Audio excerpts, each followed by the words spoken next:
How's everybody doing? Yeah, okay, good afternoon to you all. My name is Derrick, Grayson, and I'm candidate for U.S. Senate. Now, some of you have never heard my name before, and that's okay. That is by design, because they don't want you to know who I am. They don't want you to know who Candace Taylor is. There's a reason why they don't want you to know who the other Republican candidates are. And that word is truth. You see, we espouse the truth. And in espousing the truth, when you do that, people are then left with some hard choices that they don't want to have to deal with. Now it's two parts. Now the hard choice is, wait a minute, you're talking about my guy. I know my guy wouldn't do that to me. But the easy part for those that don't have my guys and simply want to be represented by their representatives faithfully and honestly, is easy for them. And that's most of you in here. Because see, I know when I tell y'all the truth, y'all are going to grab hold to it. It is the 80% of people that don't attend events like this that don't get it. So I'm going to do a little house cleaning first. So this is my push card. On the back, I've got the things that I stand for. All conservative issues. I believe in liberty. I want to see the Federal Reserve abolished. All right? Pro-choice, always. I want what Trump started doing with immigration, right? Fixing it, building a wall, securing our borders, veterans. I'm a Navy veteran. I am all about the veterans. And it wasn't until Trump, you know what? I take my father to the VA. And I have seen a marked improvement after Trump got in office. But you want to know who was the chairman of the board? Prior to that, it was Johnny Isaacson. Johnny Isaacson. But a whole bunch of people got fired when Trump took over because he knew they weren't treating the veterans the way that they needed to be treated. Education. I want you to have a choice in education at the local level. Not Washington, D.C., because if you've been paying attention, you know that Jimmy Carter screwed up the Department of Education in 1979 when they got involved. I am also pro-life, unequivocally, all right? And that's that. So that's my push card. Now, you heard how everybody clapped about that. See, I was tickling your ears. And that's what many politicians do. They tell you the things that you want to hear, and they want you to clap. You see, I really didn't want you to clap for those things, because those things you ought to expect from anybody that's running anyway. Right? We should expect conservative principles to be honored. But more importantly, and now I'm going to get to the hard stuff. More importantly, what we don't get is constitutional representation when we elect these people over and over and over again.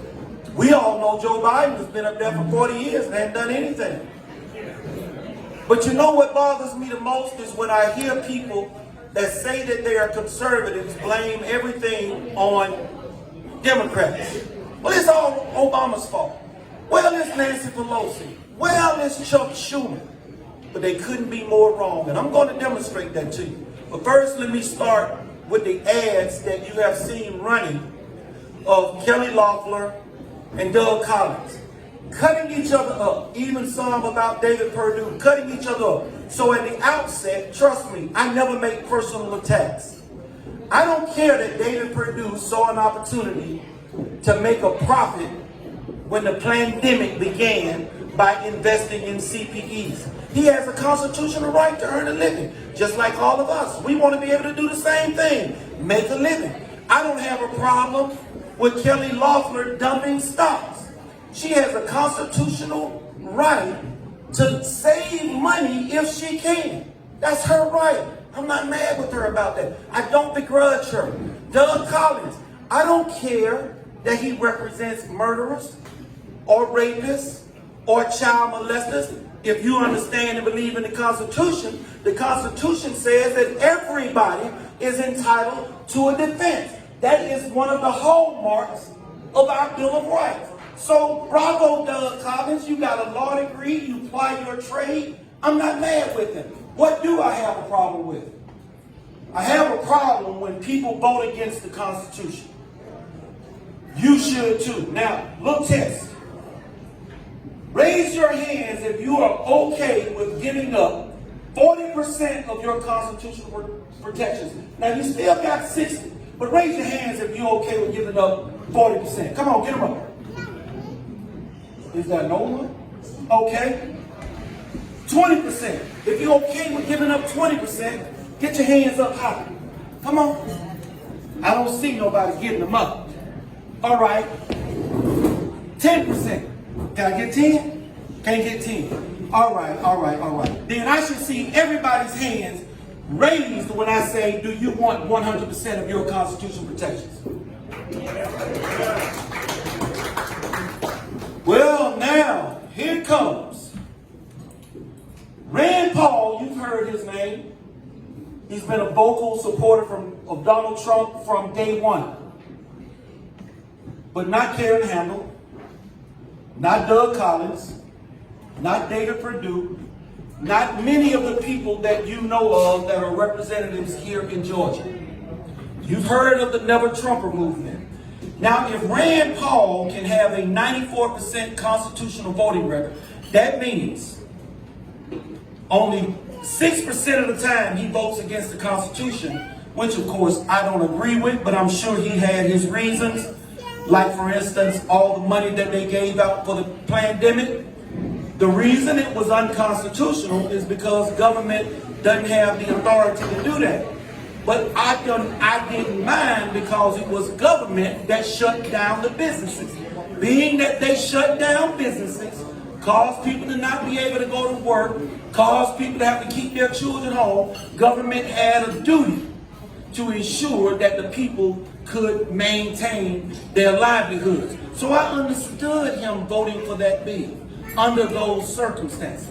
But then there's Thomas Massey.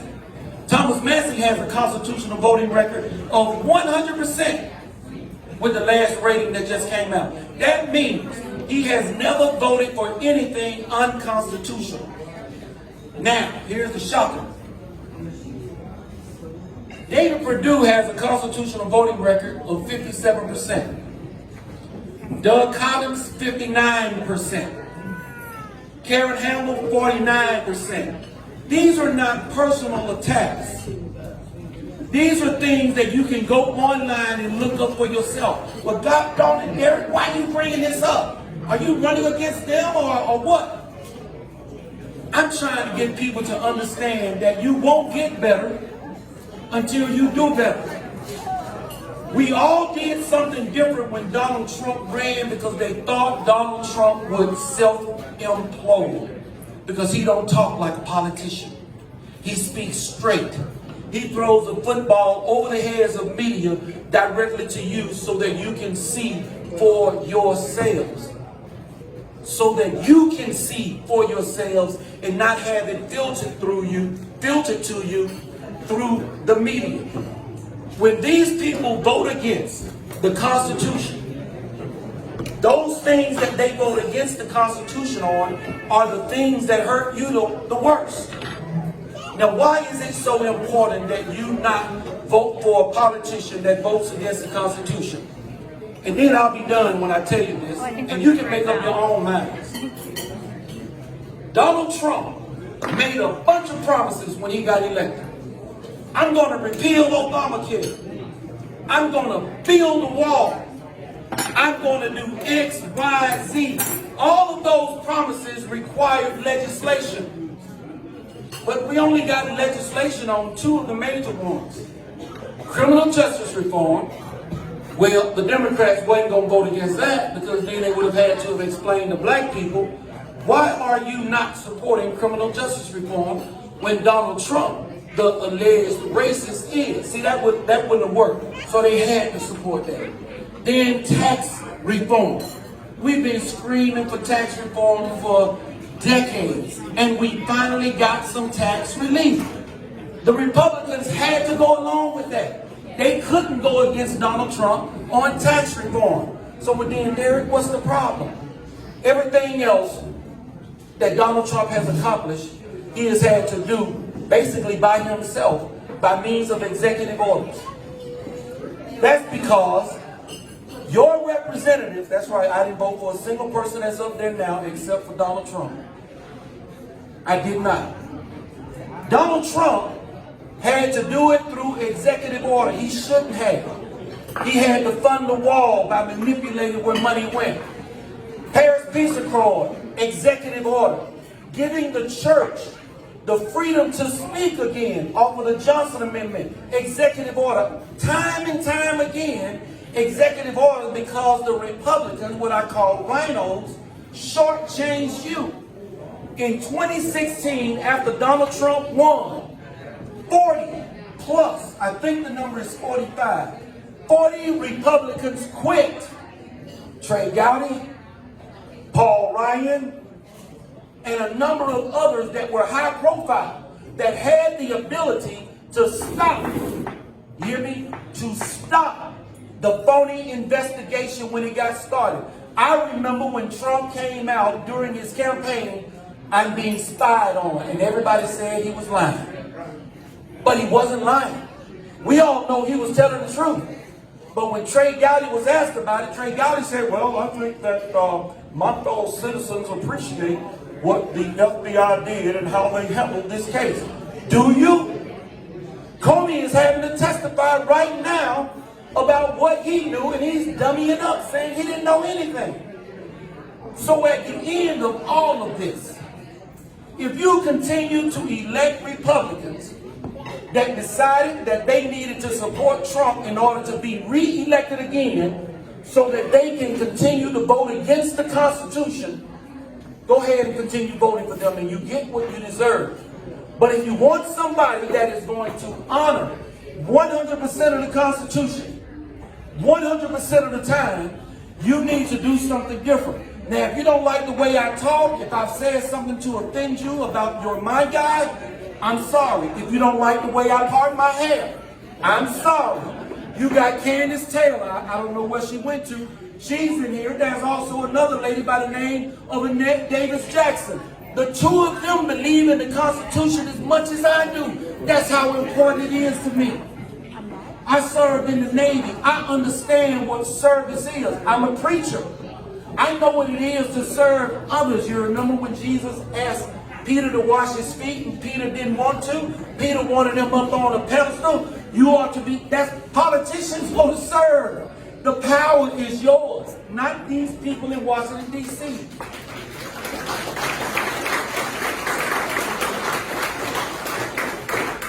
And I promise you, the power will not be mine. If you send me, I am going to D.C. to represent you because I serve you, not those in Washington, D.C. And I'm not afraid to name names. I write them all over everything I got. This is who doing it to you.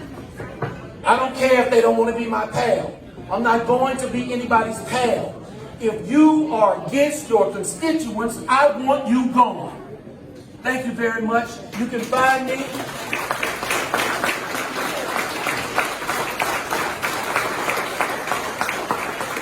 I've got my push cards over here.